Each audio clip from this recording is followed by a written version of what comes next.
untuk mengelola penyakit asmanya, serta kapan sih harus mencari bantuan, pada saat kondisi apa sih pasien-pasien asma ini yang perlu segera mendapatkan treatment yang tepat, seperti itu. Jadi masyarakat yang terutama untuk penderita asma ataupun yang memiliki keluarga yang menderita asma itu mendapatkan informasi yang paling tepat dan akurat.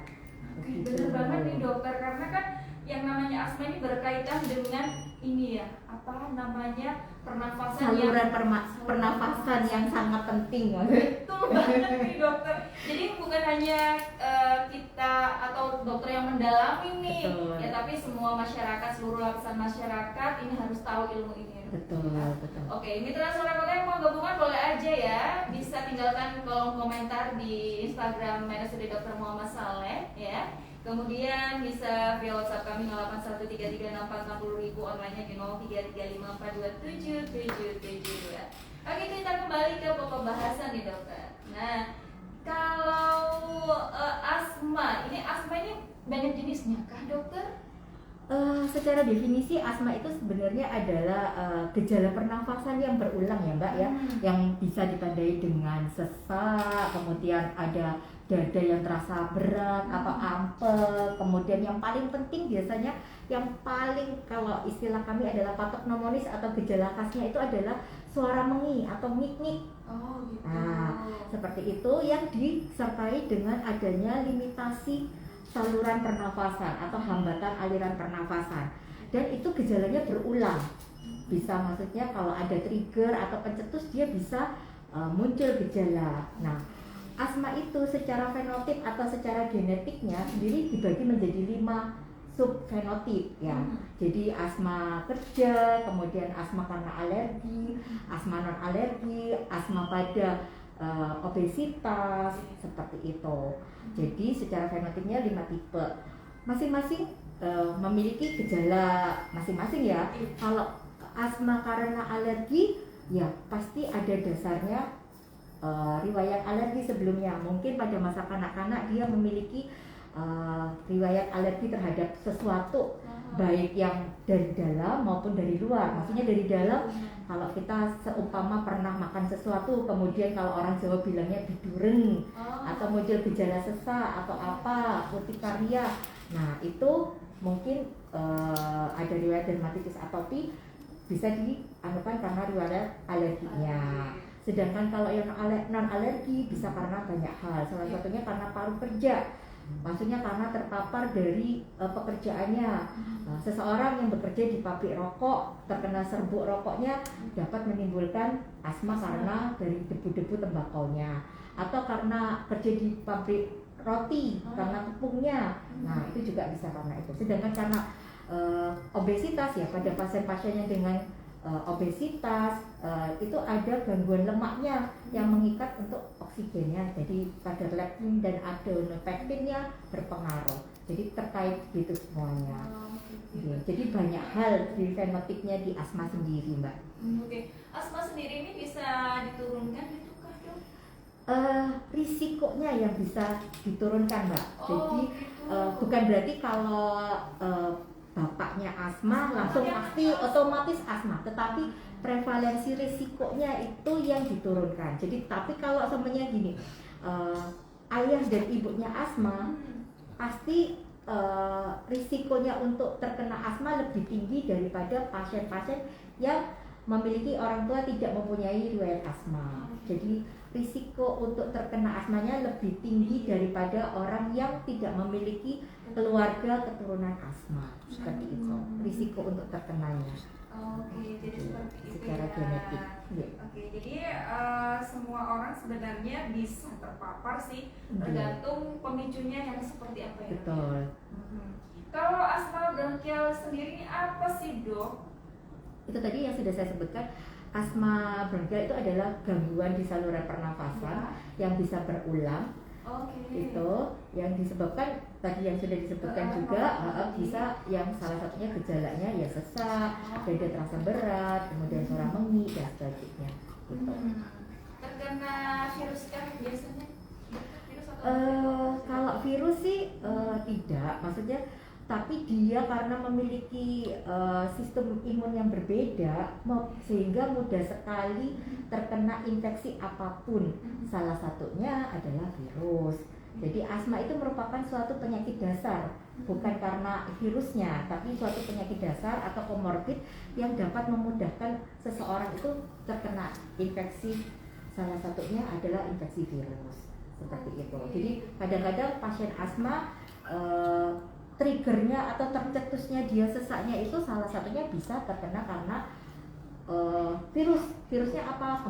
Kebanyakan adalah upper respiratory infection atau penyakit saluran pernafasan atas yang biasanya kalau kita awamnya bilangnya flu. Nah, jadi tampaknya seperti flu. Gitu. Itu biasanya karena viral infection saja. Kalau COVID itu termasuk nggak sih? COVID termasuk salah satu itu, sehingga banyak pasien-pasien yang dulu COVID itu ada beberapa yang memiliki komorbidnya asma, sehingga dia akan memiliki gejala COVID-nya lebih berat daripada pasien COVID tanpa komorbid. Seperti itu. Ini adalah penyakit komorbid ya, sehingga nanti kalau ada pemicunya ini cepat Betul, bereaksi. salah satu dapat mengakibatkan trigger untuk terjadinya kekambuhan. Kalau di Kota Probolinggo sendiri nih dok, kasus asma itu seberapa banyak sih di RSUD Dr. Muhammad Saleh Al-Ajari dok? Ya, termasuk lumayan banyak ya Mbak. Dan kita memiliki komunitas asma untuk di RSUD Dr. Muhammad Saleh ini. Jadi beberapa pasien-pasien yang istilahnya kontrol ke poli paru dengan asmanya, kita ini memiliki komunitas asma. Nah, jadi dan setiap bulan atau setiap harinya untuk bertambahnya itu semakin banyak dan usianya pun bervariasi, mulai dari yang muda sampai usia yang lanjut, maksudnya itu. Jadi ada juga namanya asma late onset, maksudnya asma yang baru timbul pada saat sudah usia lanjut, di atas 40 tahun. Biasanya banyak sebabnya juga, seperti itu. Ternyata asma ini tidak hanya diderita pada usia muda, 40 tahun ke atas, tapi untuk anak-anak ada juga ya dok? Banyak kasusnya pada anak, lumayan banyak juga. Biasanya itu karena apa dok?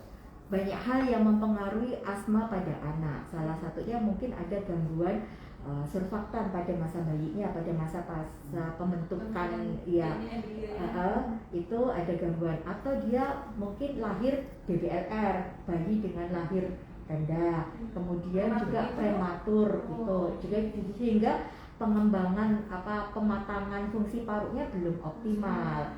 Itu salah satu penyebabnya. Yang kedua juga karena itu tadi ada mungkin risiko genetiknya juga. Yang ketiga ada mungkin memang ada riwayat-riwayat alergi yang kita tidak tahu yang akhirnya beralih menjadi asma. Apakah seorang perokok gitu dok, ini bisa berpotensi terkena asma, atau orang-orang sekitar juga ini berpotensi nggak sih kena asma? Kalau sangat berpotensi sekali. Pencetus ya begini, kalau perokok aktif, jadi seseorang sendiri yang merokok itu kan merokok itu akan menumpulkan silia-silia pada saluran pernafasan, mulai dari yang dasar, yang dari hidung sampai ke tenggorokan sampai ke paru-parunya, sehingga apapun yang ditumpulkan yang sifatnya itu silia itu untuk menangkap benda asing apapun itu, sehingga tidak bisa bekerja optimal sebagai benteng pertahanan tubuh kita, kan dia akhirnya tidak bekerja secara seharusnya, sehingga salah satunya itu dapat menimbulkan banyak penyakit ya, salah satunya asma. Tapi yang paling sering terjadi itu karena ya PPOK, penyakit utamanya untuk pada pasien-pasien yang dengan perokok. Jadi gejalanya hampir mirip seperti asma, tetapi dia cenderungnya lebih progresif, makin lama makin memberat dibandingkan kalau asma bersifat reversibel atau dapat kembali normal setelah dia terjadi kekambuhan. Kalau pada PPOK cenderung lebih memberat dari hari ke hari selama dia tidak berhenti merokoknya, seperti itu. Oh gitu ternyata ya. Kalau perokok pasif gimana nih dok? Katanya sih ini lebih parah loh gitu. Jadi sebenarnya prevalensi untuk terjadinya antara yang aktif dengan yang pasif ya tentu saja yang aktif lebih tinggi daripada Iya. yang pasif. Tetapi kita itu antara yang second hand smoke maupun yang third hand smoke, jadi perokok pasif yang kedua maupun yang ketiga itu ya sama-sama berpotensi untuk terjadi kondisi penyakit paru apapun, salah satunya ya asma ataupun pneumonia, infeksi paru yang lainnya seperti itu. Kalau pengobatan sendiri untuk pasien bergejala asma tanpa komorbid dokter, ini lebih lebih mudah dengan mereka yang memiliki komorbid? Tentu saja berbeda. Yang Berbeda. tanpa komorbid pasti lebih kita tidak memikirkan adanya penyulit yang dapat memperberat kondisi penyakitnya. Jadi kita murni akan tentang penanganan asmanya saja. Sedangkan kalau dengan komorbid kita akan bekerja sama dengan sejawat yang lainnya untuk sama-sama kita mengendalikan, selain mengendalikan atau mengontrol asmanya juga tentang komorbidnya. Terapi asma sendiri itu yang paling penting adalah dua. Yang pertama adalah maintenance-nya atau kontrolernya. Jadi obat-obat pengontrolnya itu harus digunakan rutin setiap hari. Jadi baik ada gejala ataupun tanpa gejala itu tetap harus digunakan secara rutin, tidak boleh putus. Kadang kalau sudah membaik itu diberhentikan dong? Iya, karena itu adalah istilahnya sifat manusia, sifat dasar ya, kan bosan, kemudian merasa lebih enak, lebih nyaman, kan minum obat ataupun menggunakan obat setiap hari itu saya rasa wajar ya, maksudnya pasien-pasien itu mengalami kejenuhan atau kebosanan, jadi dapat difahami, tetapi memang yang lebih tepat itu memang makanya perlu adanya edukasi. Kita kan education empowers itu kan fungsinya adalah memberikan istilahnya informasi yang benar-benarnya dan seakurat mungkin bahwa penyakit asma ini harus dikontrol secara baik. Jadi baik ada gejala maupun tanpa gejala, namanya obat pengontrol harus digunakan rutin supaya mencegah terjadinya kekambuhan atau mencegah untuk terjadinya serangan seperti itu. Nah, ya obat yang kedua adalah reliever atau pelega. Nah, ini yang seringkali salah kaprah pada pasien-pasien asma, menggunakan yang pertama adalah relievernya atau obat peleganya. Jadi merasa kalau dengan obat pelega itu pasti sudah enak. Jadi yang paling utama sering pasien-pasien kami itu adalah menggunakan reliever yang berlebihan dibandingkan untuk obat kontrolernya. Padahal ini lebih pada obat pengontrolnya, kontrolernya sebenarnya yang utama. Relievernya itu hanya membentuk karena dia sifatnya kan short drug ya. Jadi maksudnya bekerjanya cepat. Tapi kemudian dia karena dia bekerja cepat, ya otomatis efeknya juga cepat juga hilang seperti itu. Sedangkan kalau pada obat-obat yang dengan pengontrol, dia memang fungsinya kan kontroler dalam jangka waktu lama, begitu. Kira-kira berapa lama sih untuk pengobatan kontrolnya sendiri? Berbulan-bulan atau tahun-tahun? Tergantung dia berada di step berapa. Jadi asma, pasien-pasien asma ini ada namanya step ladder. Jadi mulai step 1 sampai step 5. Oh, ada levelnya? Ada levelnya, tidak hanya mie yang ada levelnya. Jadi dokter siap-siap bilang ini kebas. Jadi tidak hanya mie yang ada cuma level 1 sampai level 5. Pada asma pun ada levelnya. Jadi ada, kalau kita bilangnya adalah step ladder asma. Jadi ada step 1 sampai step 5. Step 1 itu tidak memerlukan controller karena dia sifatnya adalah intermittent atau dia mengalami kekambuhan hanya pada saat-saat tertentu saja dalam 1 tahun. Jadi kita evaluasinya secara berkala, Mbak. Tidak jadi dia hanya kalau dia terjadi kekambuhan aja baru memerlukan obat pelega. Jadi step 1. Sedangkan step 2 ini yang sudah mulai memerlukan pengontrol. Apalagi sampai step 5 yang kondisi berat, pasti kita memerlukan istilahnya seumur hidup lah mungkin kalau yang step 5, karena dia sudah yang kondisi berat sekali. Yang paling Ya. pedas nih dok. Iya. Sesuai dengan anunya. Biasanya cabai 60.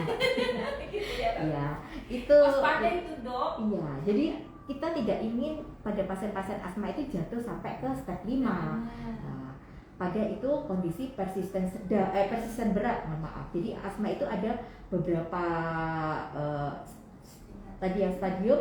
Jadi yang step 1 itu biasanya pada intermittent, sedangkan step 2 itu padanya persisten ringan, step 3 sama step 4 itu pada persisten sedang, sedangkan pada 4 dan 5 itu biasanya pada yang persisten berat, bahkan sampai namanya brittle asma atau asma yang dapat mengancam jiwa kalau pada saat kondisi yang mengalami kekambuhan seperti itu. Ngeri ya dok, ternyata asma ini memang Betul. harus benar-benar diwaspadai. Kita harus tahu ini sebenarnya yang melatar belakangi apa gitu ya, dan kita harus mengevaluasi diri kita Betul, gitu betul. ya, mewarning diri kita sendiri kenapa ya gitu. Nah biasanya yang jadi pemicu tadi tuh beberapa faktor ya dok ya. Iya. Mulai dari faktor genetik, kemudian komorbid, kemudian obesitas, dan masih banyak lagi. Nah ini harus diketahui benar-benar nih dok. Betul. Karena pemicu dari itu semua yang bisa mengakibatkan asma ini terjadi. Ya. Oke. Dokter, jikalau ada seseorang yang memiliki riwayat asma nih dok, kemudian sebenarnya nggak ada makanan tertentu sih yang biasanya aku akan apa saja makan ini, kemudian secara mendadak dia makan makanan yang biasanya dimakan juga nggak apa-apa, ini dimakan malah jadi kambuh gitu. Ini yang disebut apa ini dok untuk pemicunya sendiri dok? Apa ini termasuk alergi atau memang ada kondisi tertentu di dalam tubuhnya sehingga memicu asma itu terjadi? Iya, itu banyak pada pasien-pasien saya terjadi ya Mbak. Jadi kita kan tadi saya bilang ada faktor internal atau endogen maupun eksogen. Jadi saya kalau ditanyain dok, saya apa yang tidak boleh dimakan dan apa yang tidak boleh, apa yang boleh dimakan dan apa yang tidak boleh. Sebenarnya makanya kalau saya itu tidak bisa bilang, oh Pak tidak boleh makan A, B, C sampai Z, karena setiap orang itu individual treatment. Jadi masing-masing orang itu memiliki karakteristik sendiri-sendiri. Jadi tidak bisa kita kalau orang Jawa bilang digebyah uyah gitu, tidak bisa. Tetapi masing-masing punya personalized terapi atau personalized treatment. Nah, ada skalanya kita tadi yang ada disebutkan bahwa sebelumnya tidak memiliki reaksi apa-apa pada saat memakan sesuatu atau terkena sesuatu, tetapi kok kemudian muncul gejala, bisa saja karena adanya gangguan penurunan daya tahan tubuh. Jadi daya tahan tubuhnya mungkin lagi turun sehingga mudah sekali memiliki kondisi yang mencetuskan, atau memang ada proses alergi atau sesuatu yang dia bisa memicu atau men-trigger terjadinya kekambuhan seperti itu. Jadi tidak harus karena suatu makanan, atau bisa saja itu tadi pemicu untuk terjadinya asma itu bervariasi, masing-masing orang berbeda-beda. Bisa karena stres, kecapean. Kalau pada perempuan lebih kompleks lagi, bisa karena PMS pun, karena terkait dengan hormon estrogennya itu juga dapat memicu seperti itu. Jadi tidak harus itu. Jadi wanita lebih kompleks untuk terjadinya kekambuhan dibandingkan laki-laki, karena banyak faktor-faktor endogennya lebih banyak daripada laki-laki seperti itu. Jadi lebih berpotensi jika sudah punya asma, seorang wanita ini lebih besar potensi untuk mudah terjadi kekambuhan. Mungkin masyarakat awal mulanya saya nggak ada asma nih, tiba-tiba muncul asma, ini kenapa ya? Tadi kembali lagi mitra sahabat saya, ada beberapa faktor tadi yang sudah disebutkan sama dokter. Jadi dievaluasi sendiri, kalau memang dirasa itu sesak nafasnya berat gitu ya dok ya, mungkin langsung saja lari ke fasilitas layanan kesehatan terdekat. Betul.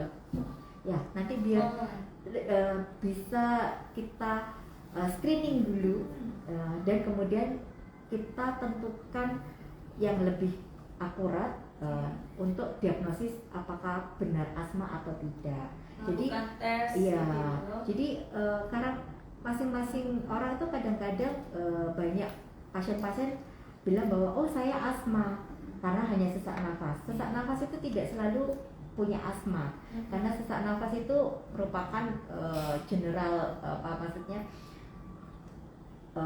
gejala yang paling umum untuk penyakit paru apapun. Jadi rata-rata pasien paru itu kebanyakan juga sesak nafas datangnya. Jadi perlu kita tegakkan dulu diagnosisnya, apakah dia benar asma atau tidak. Penanganannya gimana untuk menegakkan diagnosisnya adalah satu dengan tes faal paru atau fungsi paru. Nah, yang di sini disebutnya adalah spirometri. Nah, di RSUD Dr. Muhammad Saleh sudah tersedia untuk layanan tersebut. Ya, jangan ragu untuk istilahnya ya untuk apakah benar sih saya ini asma atau tidak. Itu jauh lebih baik daripada nanti ditunda-tunda kemudian dibiarkan akhirnya jadi langsung level cabai 60 dong. Apa-apa, apalagi saluran pernafasan kayak misalnya asma. Nah, setelah hamil besar gitu, tiba-tiba saja sesak nafas dan harus segera dilarikan ke rumah sakit untuk mendapatkan tindakan. Ini yang seperti apa kasusnya? Iya. Banyak pasien dengan kondisi tersebut ya. Jadi asma pada kehamilan. Jadi seperti tadi sudah saya sebutkan bahwa salah satu wanita itu yang mempengaruhi adalah tentang hormonal. Ya, pada proses kehamilan selain karena kehamilannya, maksudnya semakin membesarnya kehamilan itu akan menekan fundus uteri itu akan menekan diafragma sehingga akan menekan di volume parunya sendiri kan, ya, jadi pasti akan mempengaruhi tentang proses bernafasnya menjadi lebih begah, lebih engap, lebih tidak enak seperti itu kan, dengan semakin membesarnya kehamilan. Itu yang pertama. Yang kedua karena hormonalnya sendiri. Jadi saya dulu hamil anak pertama tidak punya asma loh dok, tidak apa-apa. Ini kok hamil anak kedua menjadi asma.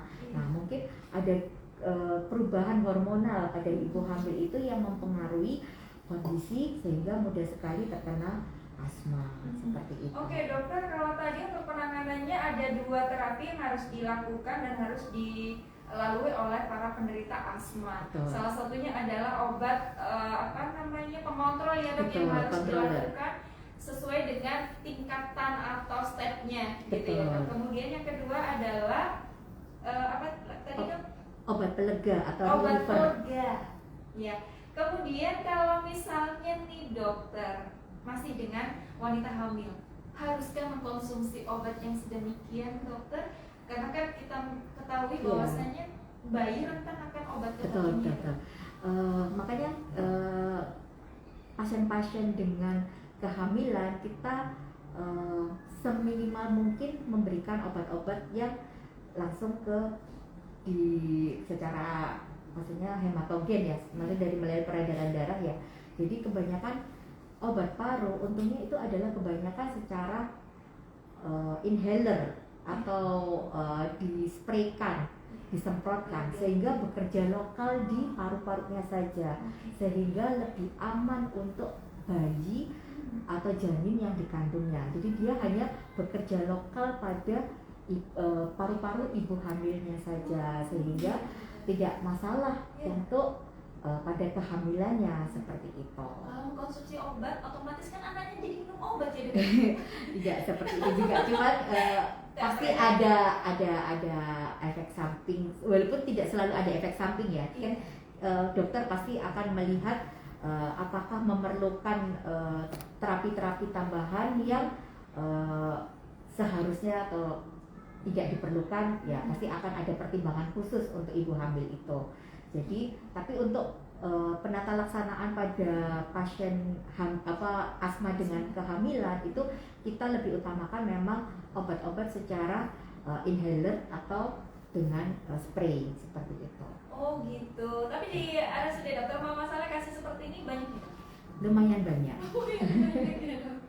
Mungkin salah satunya adalah tadi itu ya dok ya, karena volume bayi udah mulai membesar Betul. sehingga menekan diafragma, atau mungkin berat badannya udah lebih Betul, karena iya. kehamilan gitu ya, alih-alih apa nih dok namanya, lagi ngidam nih pengen ini pengen itu gitu ya dok ya. Iya, iya, iya. Kemudian juga alih-alih loh dok.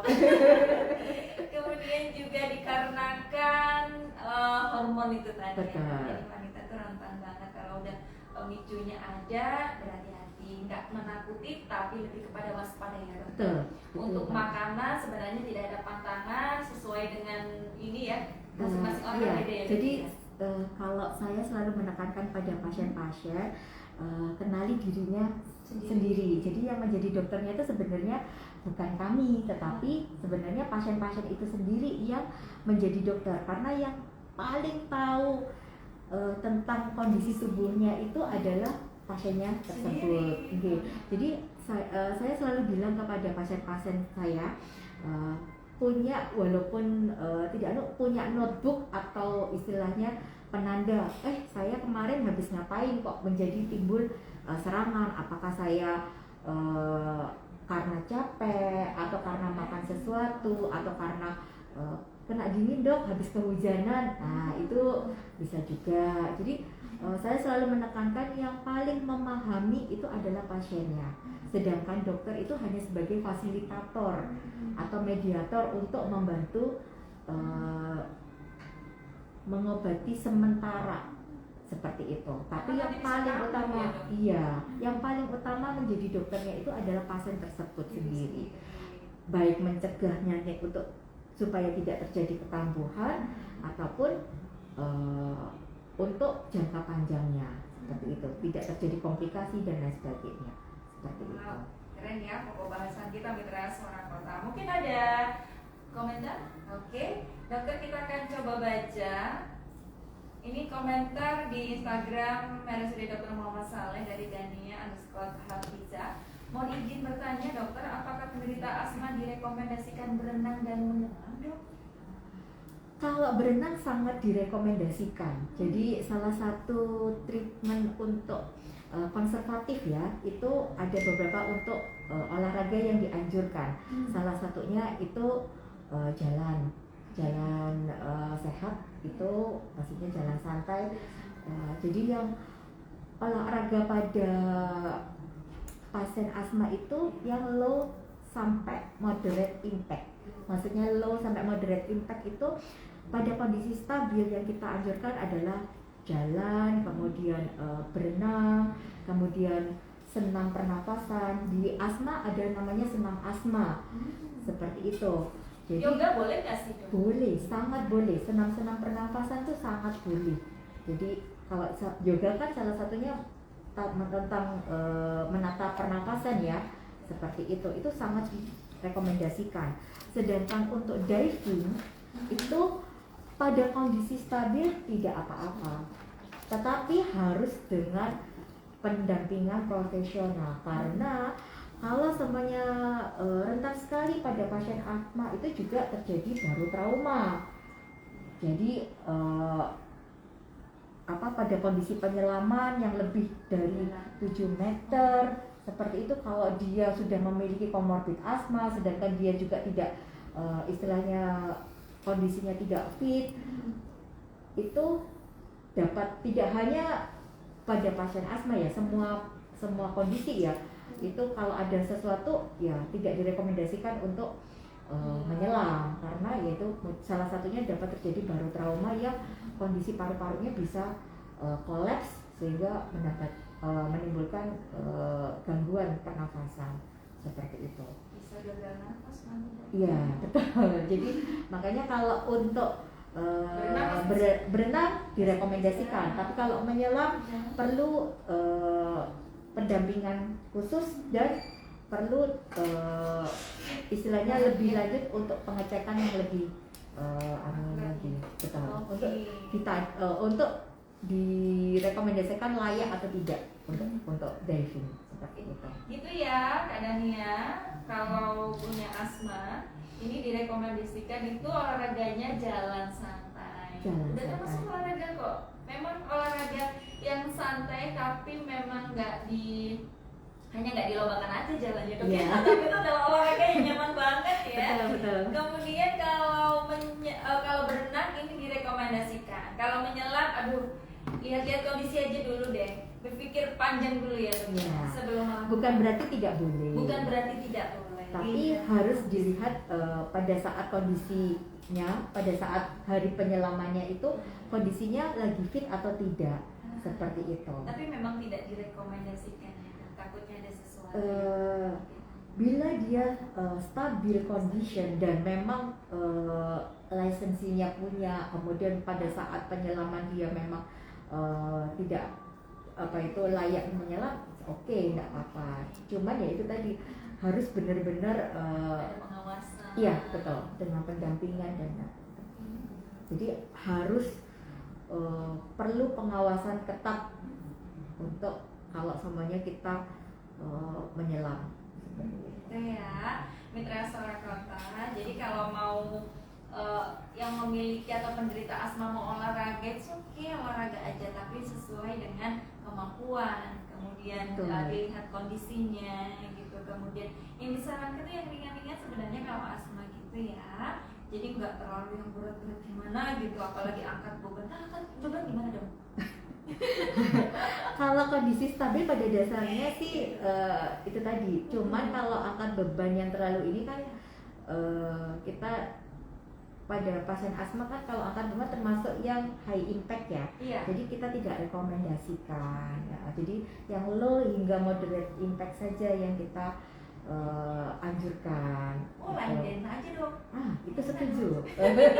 Melatih ingatan juga ya dok. Betul.